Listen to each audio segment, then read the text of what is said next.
A very warm and cheerful good morning to everyone. Yes, now welcome students. Let's go through with EVS now. And in EVS, in today's clip, we will see about water. अब तक हमने देखिए weather के बारे में जाना है, हमारे लैंड एंड सी ब्रीज के बारे में, एयर के बारे में भी देखा है. Now let us talk about the water. अब हम वाटर के बारे में बहुत ज़्यादा देखेंगे डिटेल में.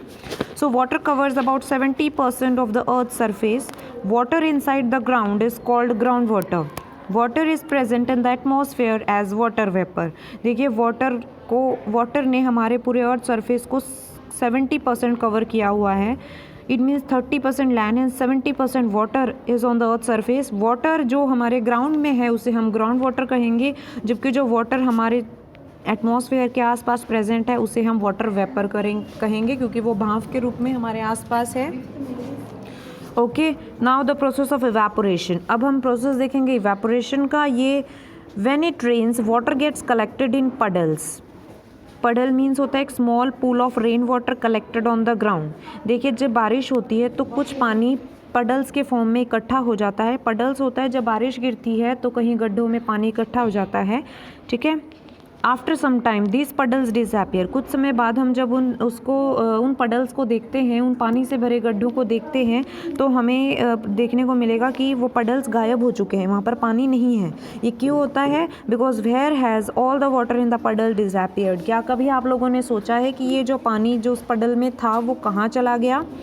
The water gets heated by the sun's warm. तो सूरज की गर्मी से पानी गर्म हो जाता है और हवा में मिल जाता है. Slowly all the water changes into water vapour. धीरे धीरे बिना हमें नज़र आए, विदाउट आवर नेकेड आइज, सारा पानी वाटर वेपर के फॉर्म में चेंज होकर और गायब हो जाता है. ठीक है. दिस प्रोसेस ऑफ लिक्विड, इस प्रोसेस को जिसमें लिक्विड चेंज हो जाता है गैस में, इस प्रोसेस को हम कहेंगे evaporation. Next when the sun shines more brightly more evaporation happens. बहुत ज़्यादा सूरज की रोशनी से बहुत ज़्यादा हीट उत्पन्न होगी और उसकी वजह से बहुत ज़्यादा एवेपोरेशन क्रिएट होगा. This is why during summer, इसीलिए समर गर्मियों के समय हम देखेंगे जो हमारे गीले कपड़े हैं वो बहुत जल्दी सूख जाते हैं. The moisture in the wet clothes. जो गीले कपड़ों में जो मॉइस्चर प्रेजेंट है वो इवेपोरेट हो जाता है बहुत जल्दी सूरज की गर्मी से, और कपड़े बहुत जल्दी सूख जाते हैं.